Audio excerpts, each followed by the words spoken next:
చింటూకి కొత్త జీవితం కావాలి. అప్పుడే చింటూకి చికెన్ ఫామ్ కనిపిస్తుంది. అక్కడ చూడగా కోళ్లకు అన్ని రకాల ఆహారాన్ని ఇస్తున్నారు. దీంతో అది చూసి షాక్ అయిన చింటూ వెంటనే కోడిలాగా వేషాన్ని వేసుకుని ఆ ఫామ్ లోకి వెళ్తాడు. అక్కడకు వెళ్ళగానే ఆంటీ చింటూని లోపలికి పిలుచుకుంటుంది. లోపలికి వెళ్లి చూడగానే చింటూ షాక్ అయిపోయాడు. ఎందుకంటే కోళ్ళన్ని గుడ్లు పెడుతున్నాయి. ఈ ఆంటీ చెప్పిన ప్రకారం చింటూ కూడా గుడ్లను పెట్టాలి. అదవ్వదమ్మా. ఎందుకంటే చింటూ మొగార్ర బుజ్జి. ఓ దట్టా, ఐ థింక్ వాటో.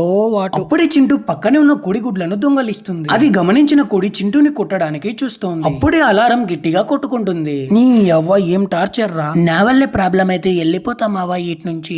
మరి అంత దారుణంగా అలారం కొట్టుకోవడమేంట్రా. అప్పుడే అది చూసిన కోళ్ళన్ని ఆ కోడిని హీరోలాగా చూస్తాయి. ఎందుకంటే ఈ కోడి 10 లక్షల గుడ్లను పెట్టింది. ఈ కోడి చెప్పిన ప్రకారం 10 లక్షల గుడ్లను పెట్టాము అంటే ఆ డోర్ వెనక్కి తీసుకువెళ్తారు. ఇంకా వాళ్ళు ప్రపంచంలో ఒక పెద్ద విఐపి లాగా మారుతారు అని చెప్తుంది. అది విన్న చింటూ కళ్ళు ఎర్రబడ్డాయి. చూస్తుండగానే మజిల్ ఒక్కొక్కటి కేజీ పెరిగిపోయాయి. ఇంకా నరాలైతే జుమ్ అన్నాయి. ఎవరు చింటూ బ్రో, నువ్వు ఇంత టాలెంటెడ్ గా ఉన్నావు?